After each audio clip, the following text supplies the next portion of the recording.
নমস্কার, ওয়েলকাম আমার চ্যানেল প্রিকু পরাশর অ্যাস্ট্রোতে। ওম ইষ্ঠায় নমঃ, ওম গুরবে নমঃ। আমাদের আজকের আলোচনার বিষয় নবাংশ কুণ্ডলী। তবে ভিডিও শুরু করার আগে আমি সবার কাছে ক্ষমা চেয়ে নিচ্ছি, আমার ভিডিও অনেক লেট।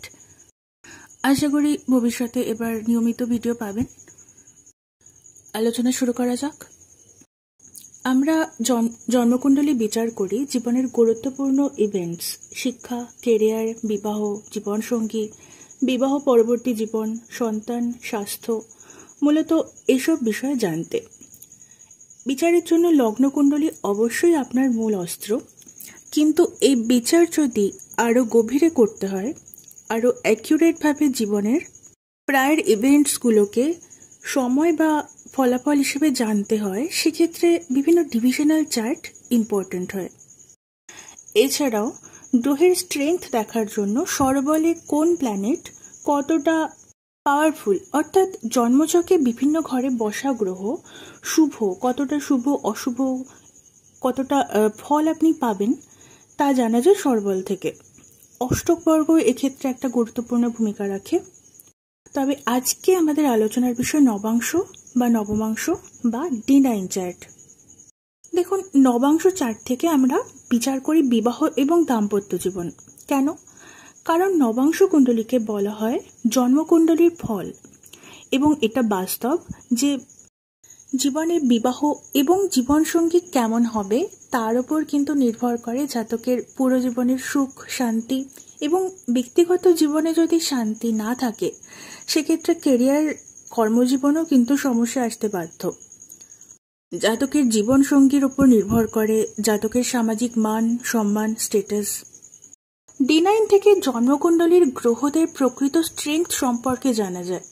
অনেক সময় জন্মকুণ্ডলীতে গ্রহের অবস্থান অশুভ অবস্থায় থাকলেও D9 যদি পজিটিভভাবে থাকে, স্বরাশিস্থ মিত্র রাশিতে উচ্চ অবস্থানে থাকে, তাহলে বিবাহের পর বা নির্দিষ্ট একটি বয়সের পর জন্মকুণ্ডলীর অশুভ গ্রহগুলিও শুভ ফল দিতে পারে।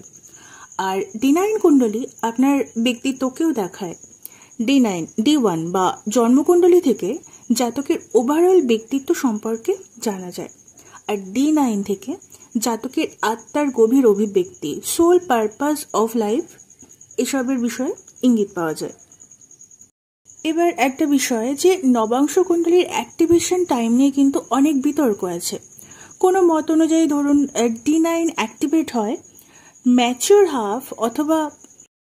হাফ অফ লাইফে, মানে মোটামুটি 36 ইয়ারের পর। আবার কোনো মত অনুযায়ী বিবাহের পর। আবার কেউ বিশ্বাস করেন যে D9 চার্ট জন্ম থেকে অ্যাক্টিভেট থাকে।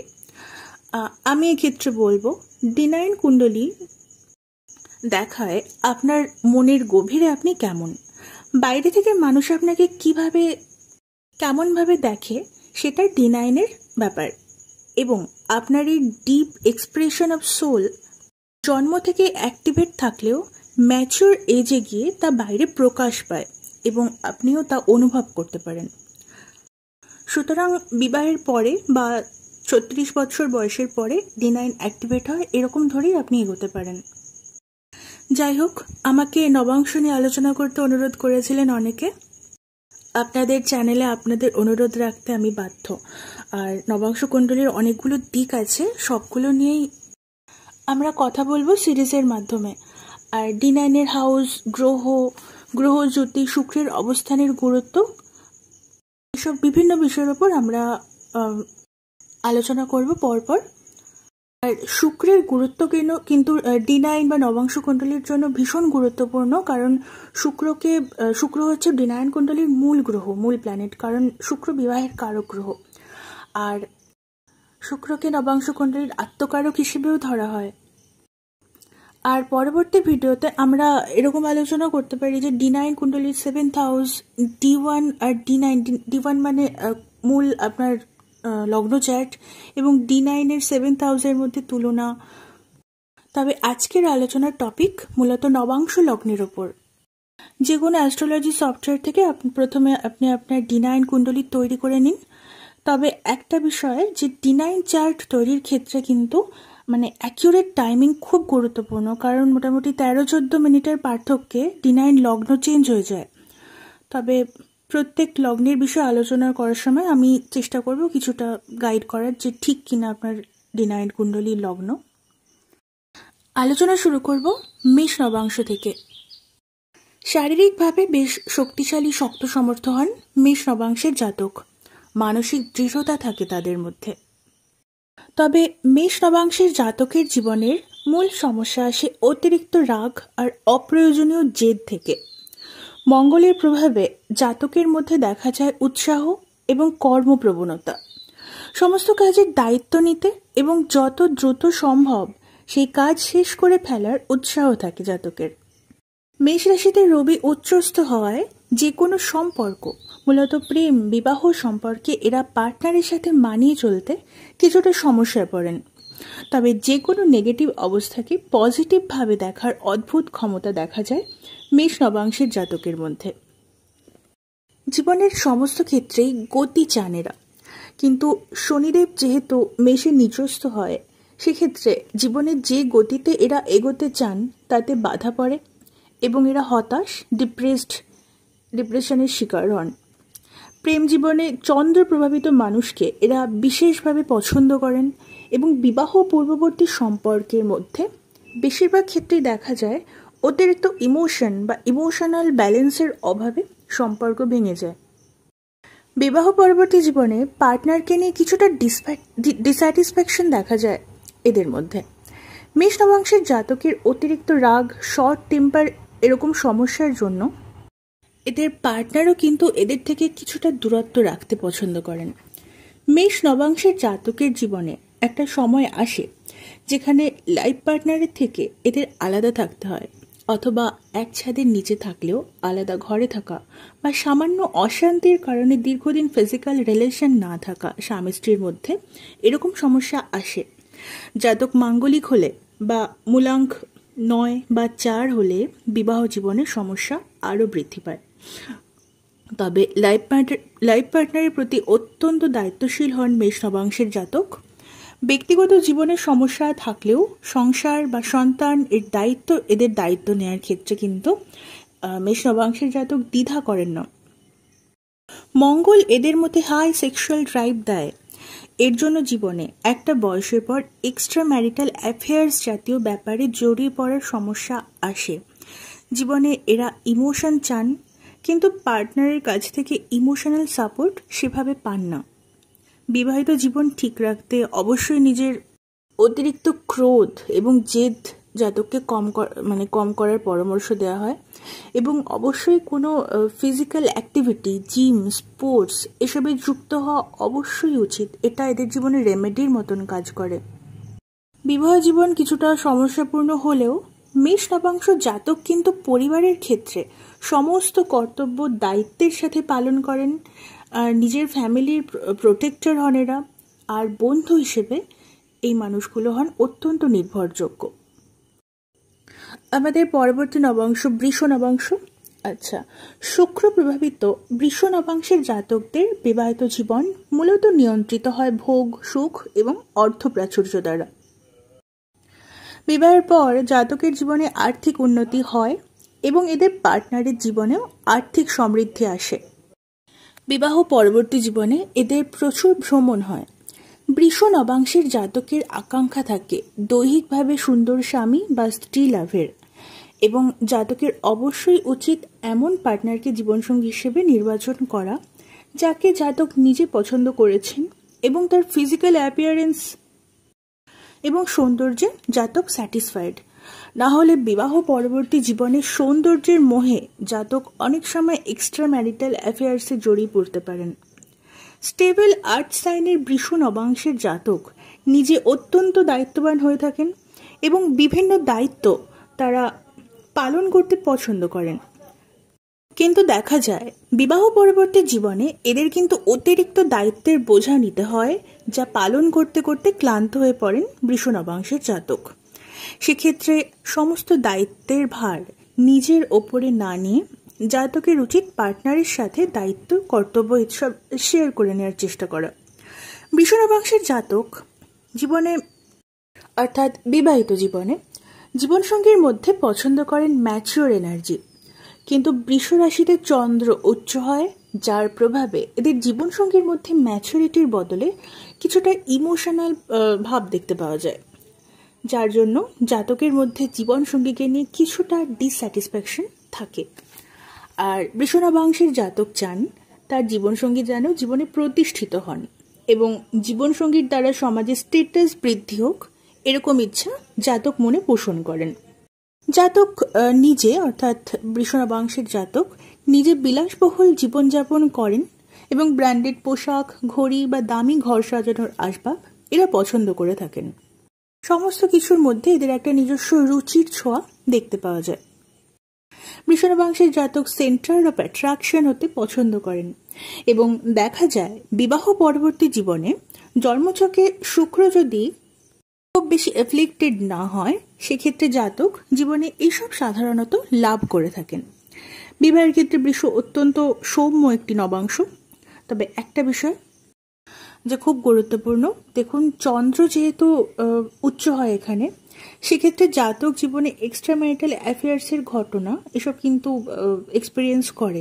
এদের জীবনে এক্সট্রা ম্যারিটাল অ্যাফেয়ার ঘটার সম্ভাবনা থাকে, বেশিই থাকে। এবং D1 বা D9 চার্টে শুক্র বা চন্দ্র যদি খুব পীড়িত অবস্থায় থাকে, সেক্ষেত্রে সমস্যা আরও বাড়তে পারে। তবে ওভারঅল বলা যায় জেনারেলভাবে যে নবাংশ কুণ্ডলীর মধ্যে বৃষ নবাংশ এদের বিবাহ জীবন বিচারের ক্ষেত্রে মোটামুটি শুভই হয়, কারণ বিবাহের মূল কারগ্রহ শুক্রই বৃষ নবাংশের অধিপতি গ্রহ। এখন যদি আপনার মিথুন নবাংশ হয়, সেক্ষেত্রে মিথুন নবাংশের ক্ষেত্রে তাদের পার্টনারের সাথে কমিউনিকেশন তাদের বিবাহিত জীবনের সবচাইতে ভাইটাল পয়েন্ট। পার্টনারের সাথে মন খুলে কথা বলা, নিজের মনের কথা, ভাবনা, চিন্তা পার্টনারের সাথে শেয়ার করতে না পারলে মিথুন নবাংশ জাতক কিন্তু ডিস্যাটিসফ্যাকশনে ভোগেন। আর মিথুন নবাংশ জাতক কথা বলতে পছন্দ করেন এবং বিবাহিত জীবনে এরা এমন পার্টনার চান যারা তাদের কথা মন দিয়ে শুনবে এবং তাদের ভাবনা চিন্তাকে গুরুত্ব দেবে। মিথুন নবাংশের জাতক ব্যক্তিগতভাবে বেশ প্র্যাকটিক্যাল প্রকৃতির মানুষ হয়ে থাকেন এবং ইমোশন এদের মধ্যে থাকলেও জীবনের সমস্ত ক্ষেত্র যুক্তি দিয়ে বিচার করতে পছন্দ করেন। তবে একটা সমস্যা দেখা যায়, মিথুন নবাংশের জাতক সিদ্ধান্ত নেওয়ার ক্ষেত্রে অন্যের বিশেষত পার্টনার যিনি হন তার মতামতকে একদম গুরুত্ব দিতে চান না। এ থেকে কিন্তু বিবাহিত জীবনে যে পরস্পরের মধ্যে বোঝাপড়ার একটা অভাব সেটা কিন্তু তৈরি হয়ে যায়। বেশিরভাগ ক্ষেত্রেই এর থেকে বিবাহ জীবনে সমস্যা আসে। আচ্ছা, বিবাহ পরবর্তী জীবনে মিথুন নবাংশের জাতক বিভিন্ন স্কিল শিখতে পছন্দ করেন বা অনেক ক্ষেত্রে এই এক্সট্রা যে স্কিল তারা শেখেন, বিভিন্ন শিক্ষা, এক্সট্রা ডিপ্লোমা এই ধরনের যে শিক্ষাগুলো হয় সেগুলো তারা গ্রহণ করেন এবং তা থেকে জাতক অতিরিক্ত অর্থ উপার্জনের পথ তৈরি করতে পারেন। অত্যন্ত বুদ্ধিমান হন এই মিথুন নবাংশের জাতক এবং তারা অর্থ উপার্জন, বিশেষত নিজের চেষ্টায় অর্থ উপার্জন করতে পছন্দ করে থাকেন। পার্টনারের উপার্জিত অর্থে জীবনযাপন এরা একদম পছন্দ করেন না। বুধের প্রভাবে মিথুন নবাংশের জাতকের মধ্যে যে রোমান্টিক বিহেভিয়ার থাকে তার মধ্যে ফুটে ওঠে এদের বুদ্ধিমত্তা এবং বিবাহিত জীবনে নিত্য নতুন উপায়ে যে রোমান্টিকতা আছে তা প্রকাশের মাধ্যমে এরা বিবাহিত জীবনকে সুন্দর করে তুলতে পারেন। মানি ম্যানেজমেন্টের ব্যাপারে অত্যন্ত উৎসাহী হন মিথুন নবাংশের জাতক এবং নিজের এবং পার্টনারের অর্থ শেয়ার মার্কেট, মানে বিভিন্ন খাত যেগুলো হয় শেয়ার মার্কেট, মিউচুয়াল ফান্ড ইত্যাদি লাভজনক খাতে বিনিয়োগ করে অর্থের আরও বৃদ্ধি করার দিকে জাতকের বিশেষ আগ্রহ তৈরি হয় বিবাহের পরবর্তী সময়ে। জেমিনি নবাংশের বিবাহ জীবনের সমস্যা মূলত তৈরি হয় এদের অতিরিক্ত তর্ক প্রবণতা থেকে, অতিরিক্ত তর্ক করার স্বভাবের জন্য, এবং সেক্ষেত্রে তর্ক থেকে ঝগড়া বিবাদে পরিণত হলে বিবাহিত জীবন সমস্যাপূর্ণ হয় এবং সেক্ষেত্রে সেপারেশনের সমস্যা আসার সম্ভাবনা কিন্তু থাকে।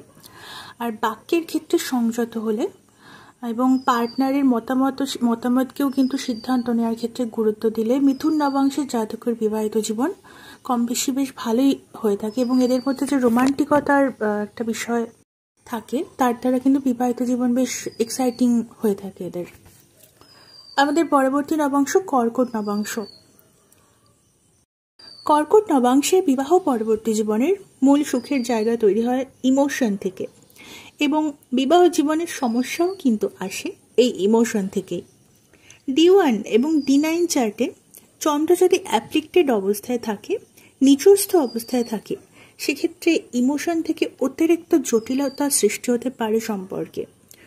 কর্কটে বৃহস্পতি উচ্চ হয়। এই উচ্চ বৃহস্পতির প্রভাবে, এবং বৃহস্পতি যদি খুব বেশি অশুভ অবস্থানে না থাকে চার্টে, সেক্ষেত্রে বিবাহিত জীবনে মান অভিমান জাতীয় সমস্যা হলেও তা চরম পর্যায়ে পৌঁছয় না কর্কট নবাংশের মানুষের। আর বৃহস্পতির প্রভাবে পার্টনারের মধ্যে থাকে হাই ভ্যালুজ, ধার্মিক এবং সৎ প্রকৃতির পার্টনার লাভ করেন কর্কট নবাংশের জাতক।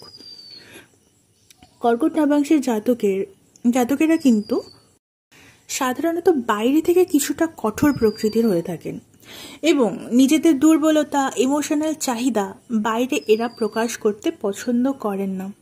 কিন্তু বিবাহ জীবনে, বিশেষত পার্টনারের সাথে একান্তে, জাতক অত্যন্ত ইমোশনাল হন।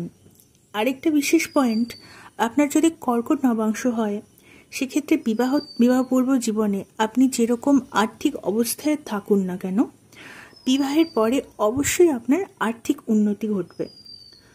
তবে আরেকটা বিষয় লক্ষ্য করা যায় যে কর্কট নবাংশের জাতকের পার্টনারেরও কিন্তু জাতকের মাধ্যমে বা জাতকের সৌভাগ্যের বলে আর্থিক উন্নতি স্পষ্ট হয়। এবং সাধারণত কর্কট নবাংশের জাতকের বিবাহ পরবর্তী জীবনে প্রচুর অর্থ সচ্ছলতা ছাড়াও সমাজে এবং সংসারে সম্মান বৃদ্ধি পায়। আগে যেমন বলেছি যে কর্কট নবাংশের জাতকের জীবনে সমস্যা আসে মূলত তাদের ইমোশনের জায়গা থেকে। অভিমান চেপে রাখেন এরা, রাগ পুষে রাখেন, এবং পার্টনারের সাথে তা অভিমানবশত শেয়ার করেন না, এবং রাগ জমতে জমতে যখন একসময় আউটবার্স্ট হয়, ফেটে যায়, তখন কিন্তু অশান্তির চরম আকার নেয়। আপনাদের সবসময় নিজের চিন্তা, অভিমান, সমস্যা পার্টনারের সাথে শেয়ার করা উচিত, কারণ অভিমান জমতে জমতে পাথর হয়ে গেলে তখন কিন্তু আর করার কিছুই থাকে না।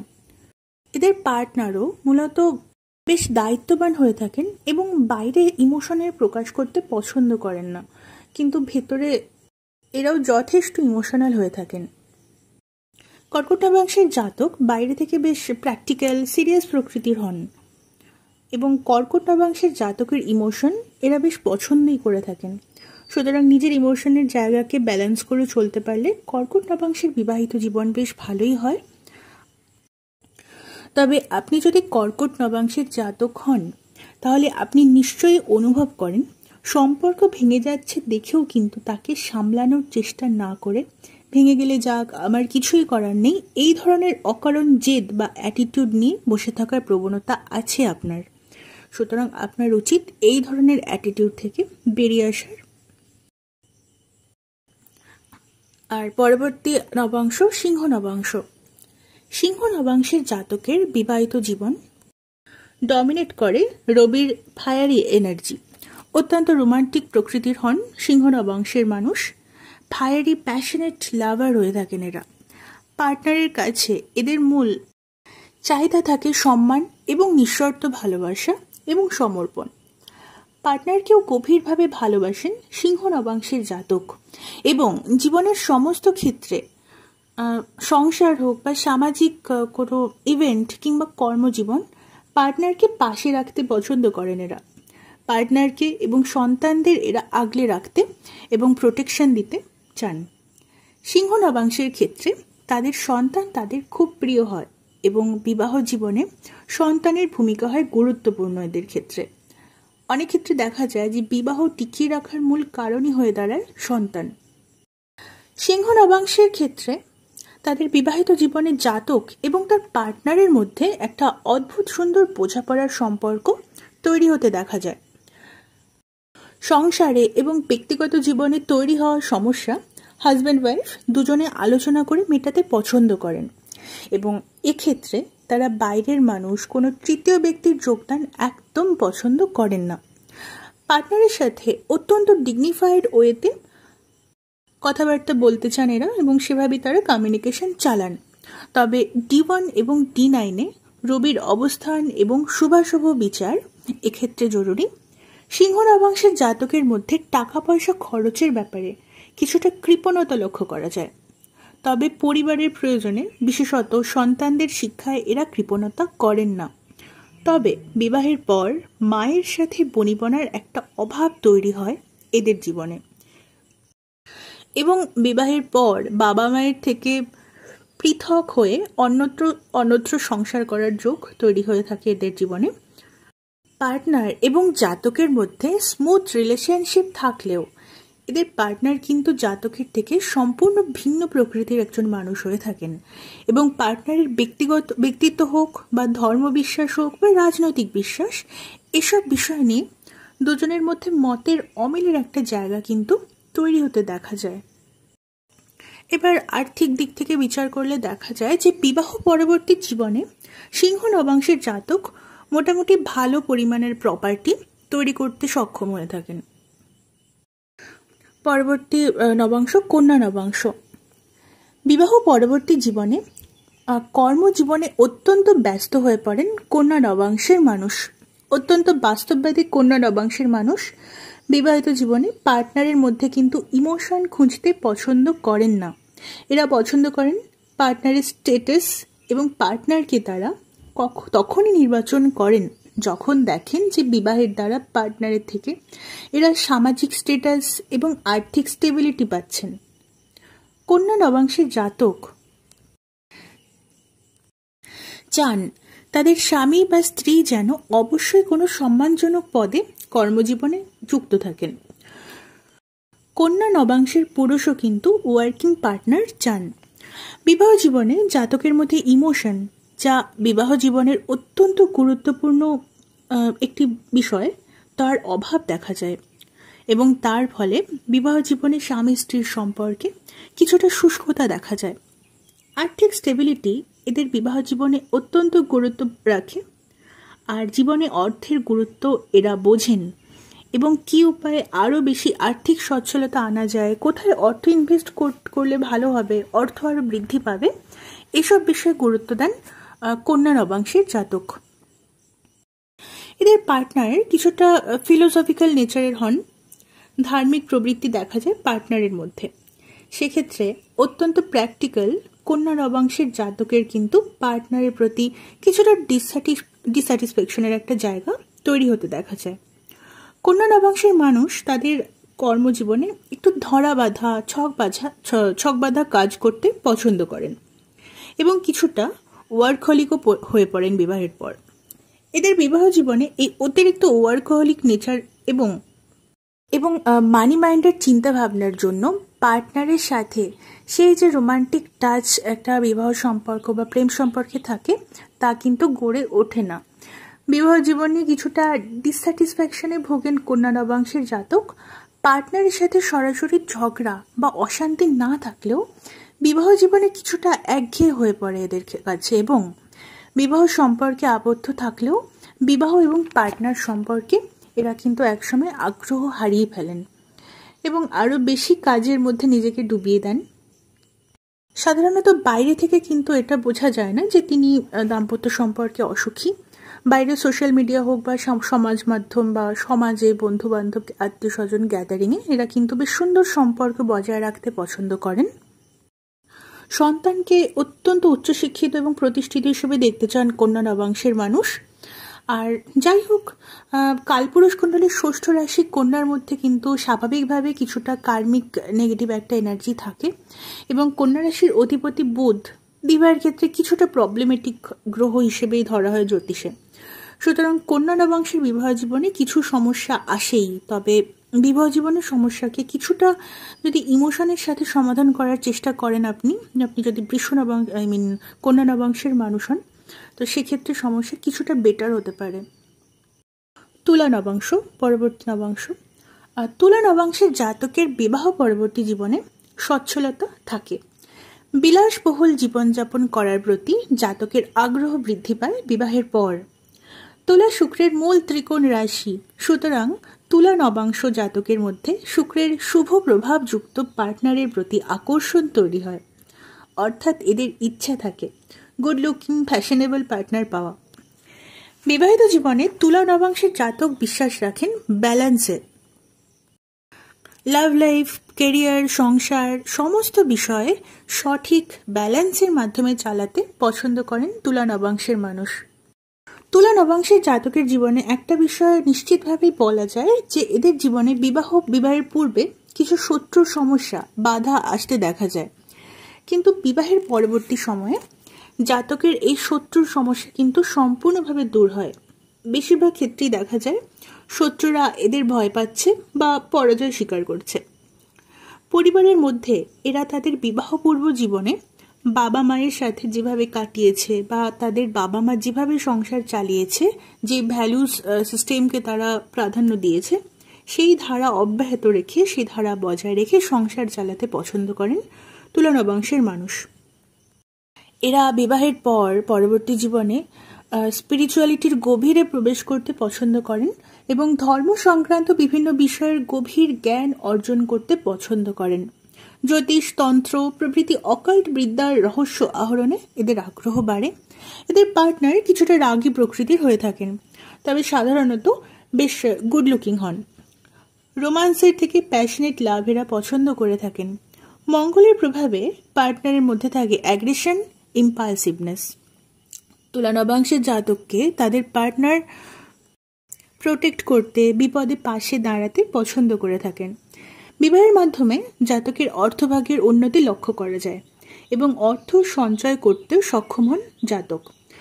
তবে তাদের বিবাহ জীবনের সমস্যা আসে কিন্তু জাতকের নিজের দিক থেকে।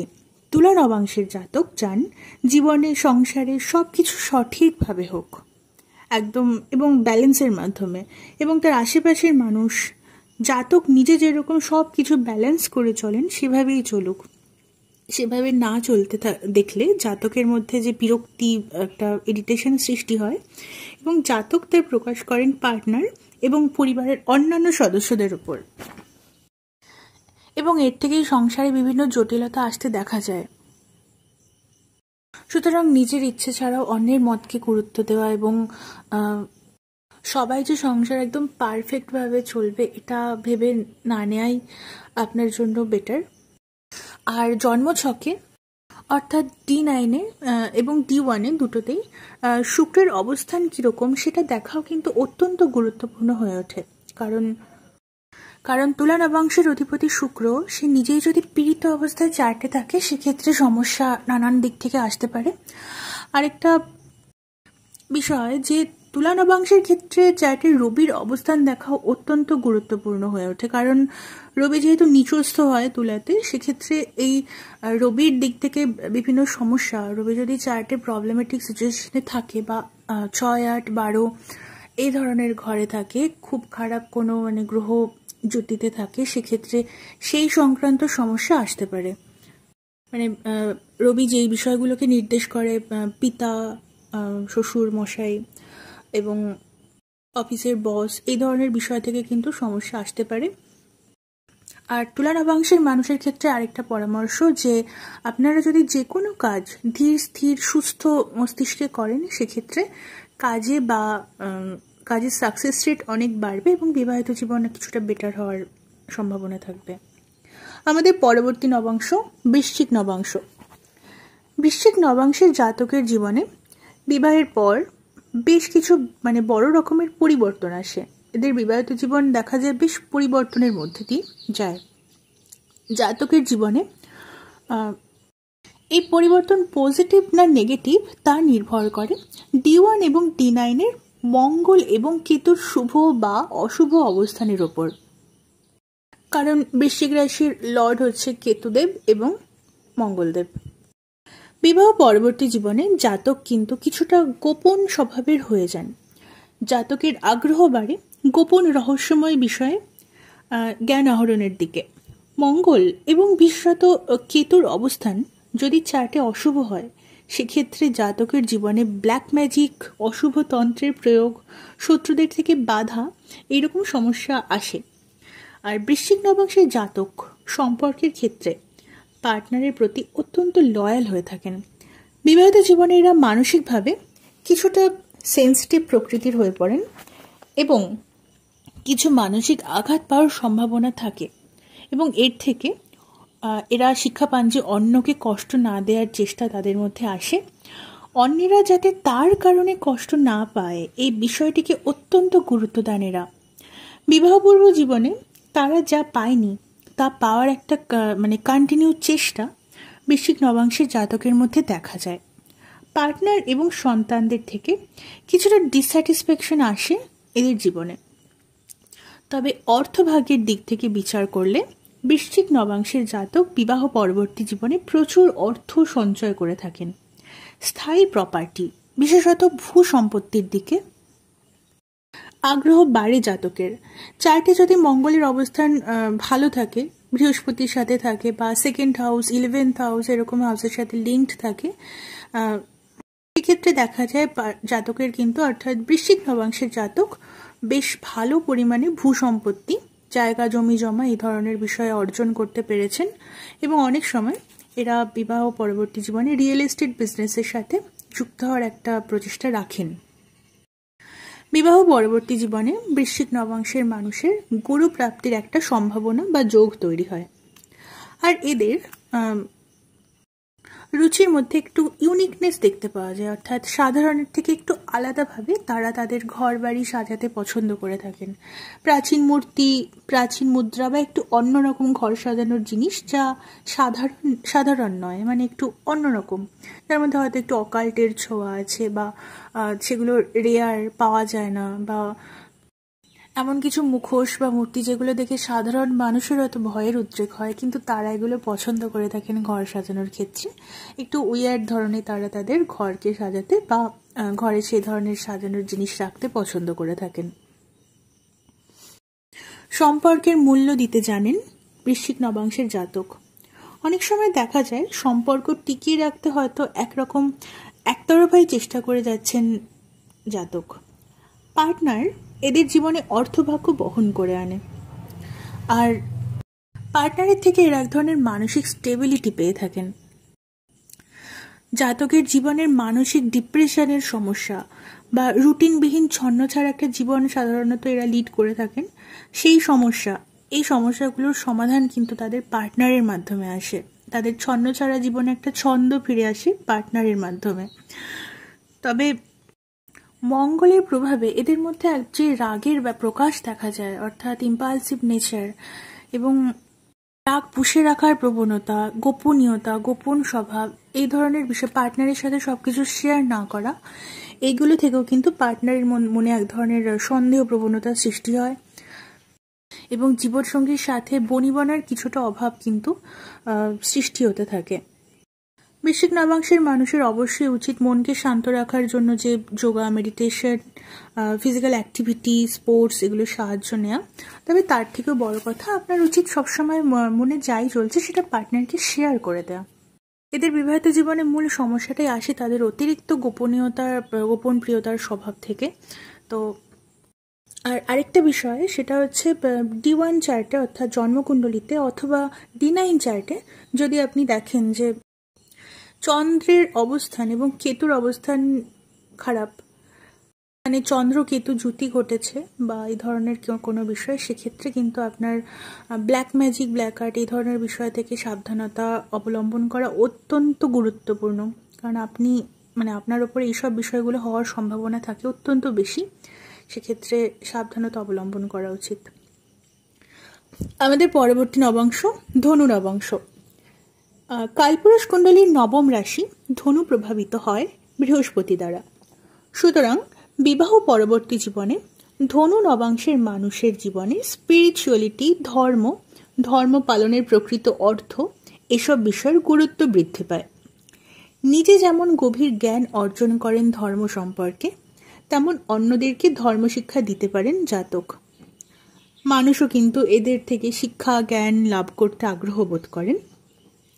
একজন প্রকৃত শিক্ষক হন ধনু নবাংশের জাতক জীবনের দ্বিতীয় পর্যায়ে বা ম্যাচিওর এজে। আচ্ছা, ধনু নবাংশের জাতকের জীবনের প্রথম পর্যায়ে কিছুটা অর্থ কষ্ট থাকতে দেখা যায়, এবং অর্থের জন্য সমাজে, পরিবারে কিছুটা অপমান, অসম্মান এদের সাথে কিন্তু ঘটে থাকে। পরিবারের সদস্যদের মধ্যে থেকেই জাতক অনেক সময় অসম্মানের শিকার হয়ে থাকেন। কিন্তু বিবাহের পর, বিশেষত বিবাহ এবং জীবনসঙ্গীর মাধ্যমে এদের জীবনে প্রচুর অর্থের আগমন ঘটে। কিছু কিছু কিছুটা সঞ্চয় প্রকৃতিরও হয়ে পড়েন, কৃপণ স্বভাবের হয়ে পড়েন জাতক। ভবিষ্যতের জন্য অর্থ সঞ্চয় করে রাখার দিকে এদের ঝোঁক বাড়ে। অর্থের জন্য ধনু নবাংশের জাতকের সমাজে মান সম্মান বৃদ্ধি পায় এবং তাদের জ্ঞানী শিক্ষক সুলভ আচরণে মানুষের কাছে তাদের গ্রহণযোগ্যতা বাড়ে। পরিবারে সংসার জীবনে শান্তি বজায় থাকে। আর পার্টনারের সাথে সম্পর্ক কীরকম হবে তা বিভিন্ন গ্রহের শুভ অশুভ অবস্থানের উপর নির্ভর করলেও কম বেশি পার্টনারের সাথে শান্ত সুন্দর সম্পর্ক বজায় থাকে। এদের পার্টনারের মধ্যে জ্ঞান অর্জনের ইচ্ছা দেখা যায় এবং এরাও কিন্তু বিভিন্ন বিষয়ে পড়াশোনা করতে পছন্দ করেন এবং এই বিষয়ে জাতকের সাথে পার্টনারের বেশ মিল হতে দেখা যায়। পড়াশোনা করা এবং একে অপরের সাথে আলোচনা করা এর মাধ্যমে পার্টনারের সাথে সম্পর্কে মধুরতা বৃদ্ধি পায়। তবে কখনো ধনু নবাংশের জাতকের মধ্যে জ্ঞান থেকে অহংকার আসে। এরা জ্ঞানী হন, কিন্তু অনেক সময় অন্যের মধ্যে জ্ঞানের অভাব দেখলে বা তার নিজের মতকে অন্যরা মেনে না নিলে অত্যন্ত রেগে যাওয়ার প্রবণতা তৈরি হয় অগ্নিতত্ত্বের ধনু নবাংশের জাতকের মধ্যে। এরকম ক্ষেত্রে পার্টনারের সাথেও তারা ঝগড়া অশান্তিতে জড়িয়ে পড়েন। অনেক সময় অসম্মানজনক কথা বলে ফেলেন পার্টনারকে এবং তখন বিবাহিত জীবনে বিভিন্ন জটিলতা সৃষ্টি হয়। ধনু নবাংশের জাতকের বাক্যের ওপর সংযম রাখা অত্যন্ত জরুরি হয় তাদের বিবাহিত জীবনের জন্য। দেখুন, ধনু নবাংশের জাতকের ক্ষেত্রে বিবাহের নির্দেশক রাশি হয় মিথুন। মিথুন একটি দ্বৈত তত্ত্বের রাশি। মিথুনের প্রভাব এদের বিবাহ জীবনের মধ্যে দ্বৈততার নির্দেশক, অর্থাৎ একাধিক বিবাহ বা একাধিক সিরিয়াস প্রেম সম্পর্কে জড়িয়ে পড়ার সম্ভাবনা থাকে। জাতক কিন্তু তাদের পার্টনারকে ভালোবাসেন না এমন নয়, বরং গভীরভাবেই ভালোবাসেন। কিন্তু অনেক সময় দেখা যায় স্বামী বা স্ত্রী ছাড়াও তারা অন্য একটি সম্পর্কে আছেন এবং দুটো মানুষকে তারা সমানভাবে ভালোবাসছেন এবং সময় দিচ্ছেন, গুরুত্ব দিচ্ছেন, সম্মান দিচ্ছেন। তো বিবাহ পরবর্তী জীবনে ধনু নবাংশের জাতকের বন্ধু সংখ্যা, বন্ধুর ফ্রেন্ড সার্কেল, সেটা বৃদ্ধি পেতে দেখা যায় এবং বন্ধুদের দ্বারাও কিন্তু জাতকের আর্থিক উন্নতি হতে দেখা যায় এবং অনেক সময় এরা ফ্রেন্ড সার্কেলের মধ্যেই এক্সট্রা ম্যারিটাল অ্যাফেয়ার্সের মধ্যে জড়িয়ে পড়তে পারেন। আমাদের পরবর্তী নবাংশ মকর নবাংশ। আচ্ছা, শনিদেবের স্টেবল পৃথ্বী তত্ত্বের রাশি মকর। আপনার নবাংশ কুণ্ডলী লগ্ন হলে আপনার বিবাহিত জীবন এটাকে বলা যায় 12টি নবাংশের মধ্যে বেস্ট। পার্টনারের ক্ষেত্রে লাকি হয়ে থাকে মকর নবাংশের জাতক। এদের পার্টনার সাধারণত সুন্দর হয়ে থাকেন এবং পার্টনারের থেকে মকর নবাংশের জাতক একটু মাতৃত্ব সুলভ স্নেহ, ইমোশনাল প্রোটেকশন আশা করেন। এরা চান যে এদের পার্টনার একটু মাদারলি নেচারের হোক, তাকে একটু যত্নার্থী করে একটুখানি আগলে রাখুক, এরকম ধরনের পার্টনার এরা চান। এবং এদের বিবাহ নির্দেশক যে রাশি কর্কট, তার দ্বারা এরা সেরকম পার্টনারই জীবনে লাভ করে থাকেন। এদের পার্টনার সুন্দর, রোমান্টিক এবং অত্যন্ত সমর্পিত প্রেমিক বা প্রেমিকা হয়ে থাকেন। মকর নবাংশের জাতকের মধ্যেও রোমান্টিকতা থাকে, তবে এদের রোমান্স এবং প্রেমের মধ্যে থাকে এক ধরনের দায়িত্ববোধ এবং স্টেবিলিটি, যা তাদের পার্টনারকে হ্যাপি রাখে। চন্দ্র প্রভাবিত পার্টনারের ইমোশনাল ইমব্যালেন্সের কারণে বিবাহিত জীবনে সমস্যা অশান্তি আসলেও অত্যন্ত দায়িত্ববান এবং বুদ্ধিমান মকর নবাংশের মানুষ তা সহজে সামাল দিতে পারেন। পার্টনার যখন যা চান তা জুগিয়ে চলতে পারলে স্যাটিসফাইড হন মকর নবাংশের জাতক। তবে এদের বিবাহিত জীবনের সুখের মূল উৎসটি কিন্তু নির্ভর করে অর্থের উপার্জনের ওপর। এদের পার্টনার সাধারণত কিছুটা সরল প্রকৃতির হন এবং অর্থ সংক্রান্ত দাবি তাদের বেশি থাকে না এবং অন্যান্য মেটেরিয়ালিস্টিক যে দাবি সেটা তারা খুব বেশি করেন না। কিন্তু মকর নবাংশের মানুষ নিজেই তাদের উপার্জন কাজকর্ম ঠিক না থাকলে মানসিক অস্থিরতায় ভোগেন এবং পরিবারের চাহিদা মেটাতে না পারলে পরিবারের মধ্যে নিজেই বিভিন্ন রকম অশান্তি জটিলতার সৃষ্টি করেন। আর মকর নবাংশের মানুষ বেশ ক্রিয়েটিভ হয়ে থাকেন এবং নিত্য নতুন হবি, নতুন নতুন শখ ইত্যাদি নিয়ে এক্সপেরিমেন্ট করতে এরা পছন্দ করে থাকেন। টাকা পয়সা জমাতে পছন্দ করেন এরা এবং নিত্য নতুন সম্পত্তি ক্রিয়েট করা, বিশেষত মানে স্থায়ী ভূ সম্পত্তি যেগুলো হয়, জায়গা জমি বাড়ি ইত্যাদি কেনা, নতুন নতুনভাবে নতুন সম্পত্তি তৈরি করা, এই প্রবণতা মকর নবাংশের জাতকের মধ্যে দেখতে পাওয়া যায়। টাকা পয়সা জমাতে পছন্দ করেন এবং এরা অর্থ থাকলেও সাধারণত সহজ সরল জীবনযাপন করতে পছন্দ করেন। বিলাসবহুল বাড়ি বা লাক্সারিয়াস আইটেম ইত্যাদি ব্যবহার, এসব বিষয়ে এরা খুব একটা আগ্রহী হন না। বিবাহ পরবর্তী জীবনে এদের মধ্যে কিন্তু শারীরিকভাবে কিছুটা সমস্যায় ভোগার ঘটনা দেখতে পাওয়া যায়। বৃহস্পতি নিচস্থ হয় মকর রাশিতে, সেক্ষেত্রে জীবকারক বৃহস্পতি নিচস্থ হয় এদের মধ্যে শারীরিক কোনো প্রবলেম, কিছু স্নায়ু ঘটিত সমস্যা, পা সংক্রান্ত সমস্যা, এই ধরনের বিষয় কিন্তু দেখতে পাওয়া যায়।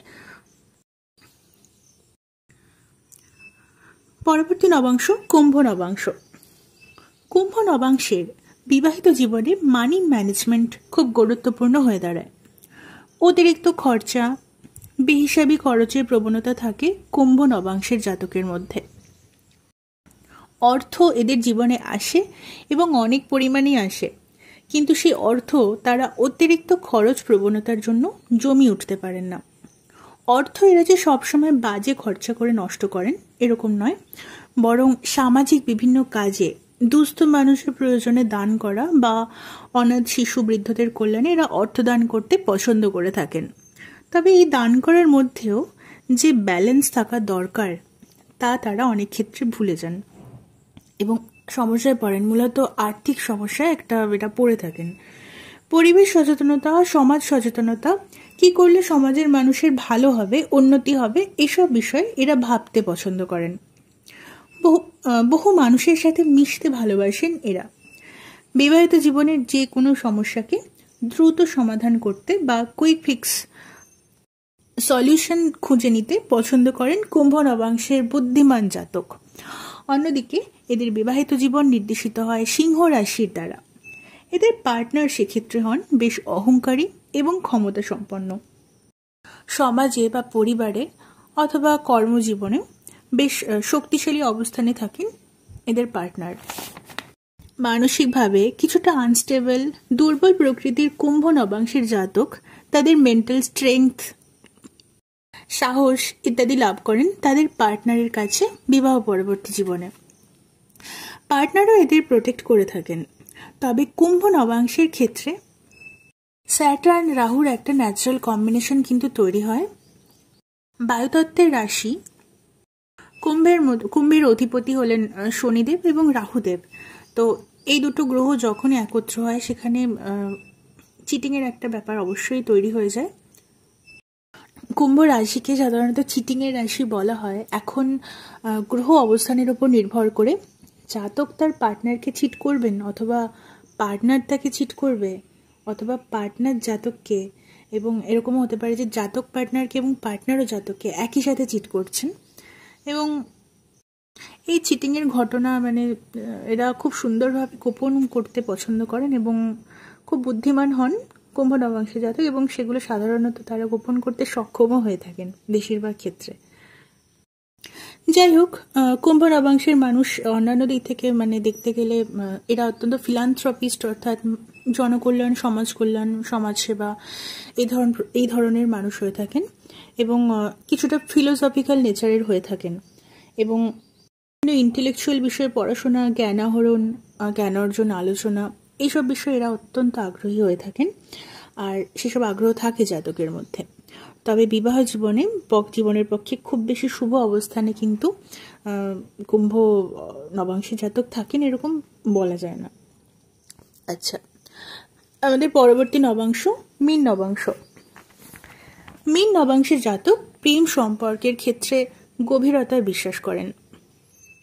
জলতত্ত্বের অপরাপর যে 3টি রাশি আছে তার মধ্যে কর্কট রাশি নির্দেশ করে ফ্রি ফ্লোয়িং ওয়াটার, নদীকে, আর বৃশ্চিক রাশি নির্দেশ করে বদ্ধ জলাশয়কে।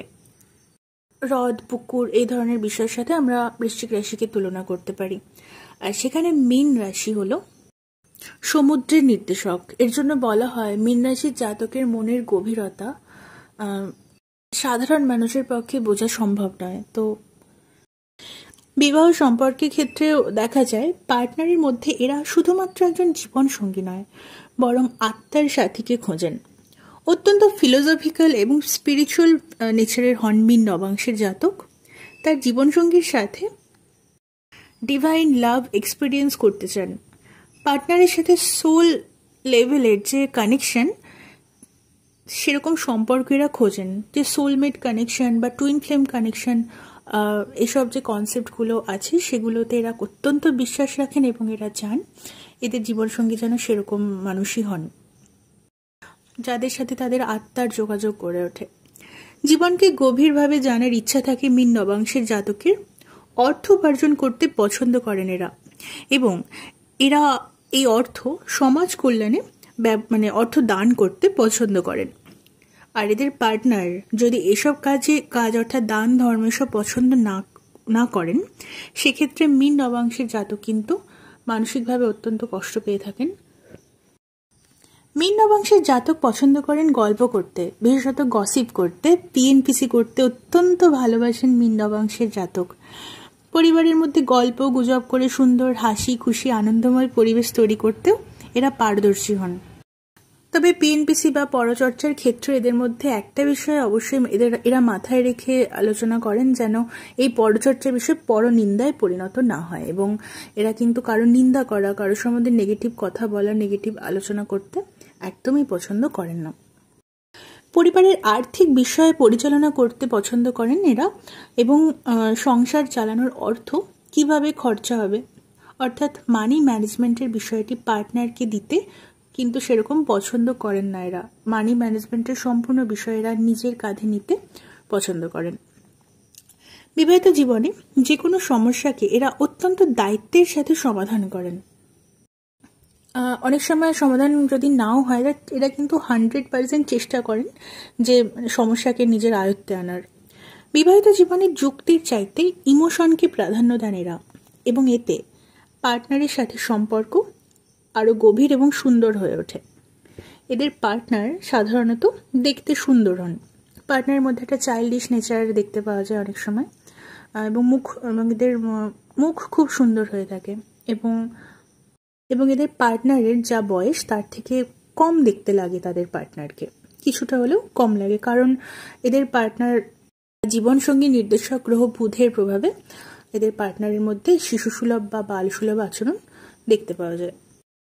এদের পার্টনারের কথা বলার ভঙ্গি অত্যন্ত সুন্দর এবং আকর্ষণীয় হয়। এদের কথা বলার মধ্যে এক ধরনের চার্ম দেখতে পাওয়া যায়। যে কোনো বিষয়ের সমস্যার গভীরে প্রবেশ করে তার মধ্যে থেকে কোনো সমাধান বের করে আনার একটা প্রবণতা বা ক্ষমতা, বিশেষ ক্ষমতা দেখতে পাওয়া যায় এদের পার্টনারের মধ্যে। তবে একটা বিষয়, যে মীন নবাংশের মানুষ যেরকম ইমোশনাল হন এবং তাদের পার্টনারের মধ্যে কিন্তু সে পিওর ইমোশনের কিছুটা অভাব দেখতে পাওয়া যায়।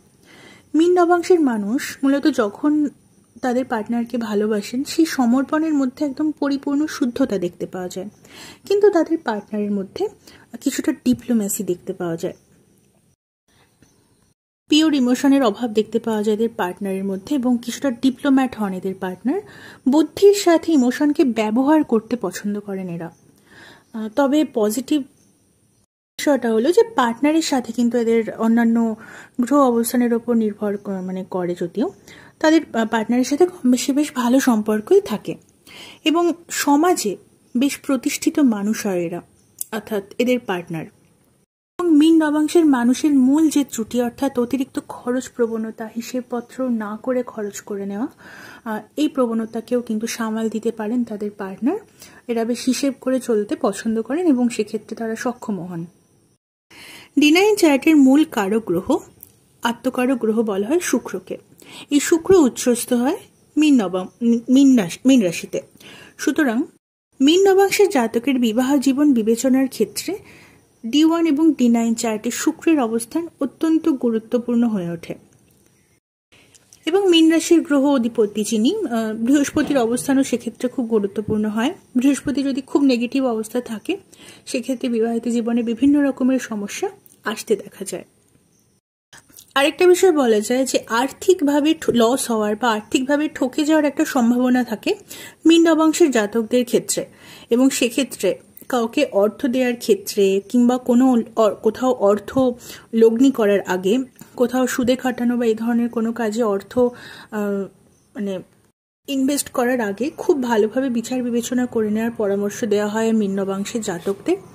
আরেকটা বিষয় দেখা যায় যে বিবাহিত জীবনে মীন নবাংশের জাতক নিজে যতটা দেন, মানে যতটা তিনি তার কন্ট্রিবিউশন থাকে পরিবারের সংসারে বা পার্টনারের প্রতি, তিনি পার্টনারের দিক থেকে বা পরিবার থেকে কিন্তু ততটা আর কি ফিরে পান না, ততটা ব্যাক পান না। তো সেক্ষেত্রে কিছুটা ডিসস্যাটিসফ্যাকশনের একটা জায়গা কিন্তু এদের জীবনে তৈরি হয়। অ্যাকচুয়ালি এদের পার্টনার এমন নয় যে চিটিং করছে বা এই ধরনের কোনো সমস্যা, মানে অন্য কোনো সম্পর্ক আছে বা তাদেরকে ভালোবাসেন না, পছন্দ করছেন না, এরকম নয়। অ্যাকচুয়ালি এদের পার্টনার হন অত্যন্ত প্র্যাকটিক্যাল মানুষ, আর মীন নবাংশের মানুষ সাধারণত ভীষণ ইমোশনাল হয়ে থাকেন। তো এই দুটোর একটা যে মানে বিপরীত একটা দুটো মানুষের একটা যোগাযোগ তৈরি হয়, এর থেকে কিন্তু একটা ডিসস্যাটিসফ্যাকশন আসে, এবং শুধুমাত্র যে মীন নবাংশের মানুষ নিজেই একটা স্যাটিসফ্যাকশনের অভাবে ভোগেন এরকম নয়। দেখা যায় যে তাদের পার্টনারের ক্ষেত্রেও তাদের মানে মীন নবাংশের জাতকটি যিনি, তার পার্টনারের যিনি হাজব্যান্ড বা ওয়াইফ, তাকে নিয়েও কিছুটা ডিসস্যাটিসফ্যাকশন আসে যে সে কেন এত এক্সট্রাভ্যাগান্ট, কেন এত খরচা করছেন, এবং টাকা পয়সা খরচার ক্ষেত্রে কেন তার কথা শুনে চলছেন না, কেন সমাজে আরও বেশি প্রতিষ্ঠিত হচ্ছেন না, মানি ইনভেস্ট কেন করছেন না, মানে ঠিকঠাক ক্ষেত্রে তার কথা শুনে। তো এই ধরনের জায়গা থেকে একটা সমস্যা তৈরি হয়। তবে ওভারঅল এদের বিবাহিত জীবন খারাপ খুব একটা হয় না। তবে পরিবারের সাথে একসাথে যোগা করা, মেডিটেশন করা, এই বিষয়গুলো এরা অত্যন্ত পছন্দ করে থাকেন। এতে এদের বিবাহিত জীবনও কিছুটা বেটার হয়। আচ্ছা, D9-এর লগ্ন নিয়ে আমাদের আলোচনা মোটামুটি আজকে শেষ হলো। আমাদের পরবর্তী ভিডিও টপিক থাকবে নবাংশ কুণ্ডলিতে শুক্রের অবস্থান। শুক্র যেহেতু আত্মকারক গ্রহ হয় নবাংশ কুণ্ডলীর, তো সে বিষয়ে থাকবে আমাদের পরবর্তী ভিডিও। আজকের মতো ভিডিও এখানেই শেষ করছি। ও আচ্ছা, আরেকটা বিষয় যেটা বলার ছিল যে আপনারা আপনাদের ব্যক্তিগত কনসার্ন সহ, মানে রিসেন্ট যেটা কনসার্ন থাকবে, যেটা নিয়ে মূল সমস্যা বর্তমানে হচ্ছে, এরকম বিষয়ে একটা প্রশ্ন সহ আপনাদের ডেট অফ বার্থ, আপনাদের জন্মের সময় এবং জন্মের স্থান আপনারা যদি কমেন্টে পুট করেন, সেক্ষেত্রে আমি চেষ্টা করব তাদের প্রশ্নের উত্তর দেওয়ার। এবং প্রথম দিকের যে কমেন্টেটররা হবেন, অর্থাৎ প্রথম 5 জন কি 10 জন, সেটা আমি এখনো ঠিক করিনি যে কজনকে আমি অ্যান্সার করতে পারবো। তো আপনাদের ইনফরমেশন পুট করে দেবেন, আমি চেষ্টা করব আপনাদেরকে। আর তার সাথে অবশ্যই মেন কনসার্ন যেটা সবচেয়ে ইম্পর্টেন্ট প্রশ্ন যেটা চার্টে, সে কোশ্চেনটা তার সাথে অ্যাড করে দেবেন। আমি চেষ্টা করব আপনাদের প্রশ্নের উত্তর দেওয়ার। আর আমার থেকে যদি পার্সোনাল কনসালটেশন নিতে চান, সেক্ষেত্রে আমি হোয়াটসঅ্যাপ নাম্বার দিয়ে দেওয়া আছে ডিসক্রিপশানে। আজকের মতো এখানেই শেষ করছি। ওম নমঃ শিবায়। ভালো থাকবেন।